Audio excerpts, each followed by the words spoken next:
Welcome to day 6 of our mobility series, and we are going into the shoulders again. Now we're focusing a little bit deeper into the shoulder and going into the actual glenohumeral joint itself, where your upper arm and the ball and socket joint of your shoulder.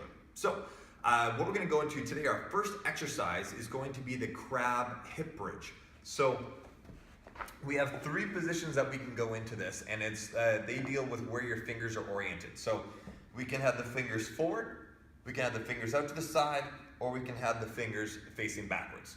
So I'll start with the fingers forward, and basically feet about knees 90 degrees, and what we're gonna do is we're gonna raise our hips up, but before we do that, we wanna set the shoulders down. So when we do this motion, we don't wanna have the shoulders forward, we want to set the shoulders down and back, keep that chest up nice and proud, and then we drive through our heels, lift our hips up, and create a tabletop, squeezing our butt, keeping the hips up nice and high, and you're gonna feel a big stretch in through your biceps as well as the front of the shoulder here.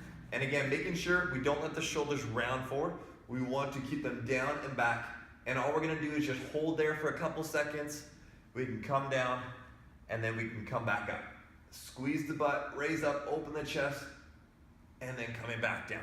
And then all we wanna do, 5 to 10 reps there, rotate the fingers outward, and then go through the exact same motion. You're gonna notice some different areas in the shoulders and in the biceps, and then also fingertips back, and then going through that same range there. And that is the crab hip bridge. All right, exercise number 2 are called shoulder dislocations.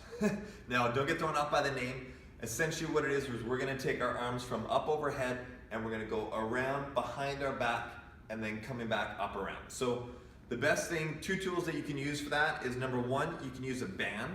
And I like to use that when you're starting out because it gives some stretch to be able to go through that motion and give you a little bit of extra room if you need.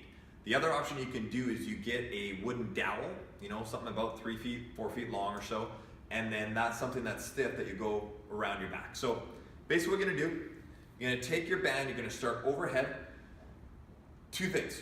Shoulders down, away from the ears, and then again, breathe out, depress that rib cage, and then you go around, under control, all the way around, and then coming back up and over. And you'll find the areas where you're really tight. For me, it's right here, and we really want to watch that as you get in that really difficult range that you don't end up extending as you try and push through that, which I definitely notice myself doing. Breathe out, depress that rib cage, and then if you're using a band, you can just stretch that band a little bit to be able to get through that range. All right, so that is your shoulder dislocations. The other thing after that, so about 10 to 20 reps of that, so a little bit more reps than what we usually do. The next step that we can do is focus on a little bit more shoulder extension, so moving behind the body. This one, you'll grab that band, palms behind the butt, palms facing behind you, and all you're gonna do is stand up straight, again, breathe out, press the ribcage down, and then just raise it out. You go as high as you can with those arms, hold it for 3 seconds, and then come down and relax. And just be aware that as you do that, you don't let the shoulders round forward there. Shoulders down and back, ribcage set, and you just go as far as you can, and then coming back. All right, so we got exercise number 3 for you here today.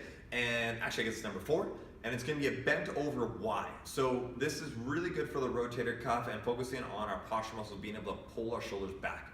And basically what it's gonna be is you're gonna be bent over, back straight as you do this, and we're essentially gonna be coming up into a Y position and coming back down. So first step is really making sure we drop those shoulders down away from the ears because we wanna minimize any recruitment out of those upper trap, upper neck muscles there. So shoulders down, away from the ears, and then you're gonna bring the arms up in a Y position. You come up as high as you can, hold it there 3 to 5 seconds, and then come down and relax. And just reach out away from the body as you're doing that. So I don't want you to think about just raising the arm up. I want you to think like you're reaching out away from the body. Someone is pulling your arms out away from the body, and you're getting that fingertips as far away as you can. But as you're reaching, we're not letting the shoulders round, shoulders down, but within that position, I'm reaching as far as I can, 3 to 5 seconds, and then rest again, 10, 15, 20 reps to go through, and then you can move on to the next one.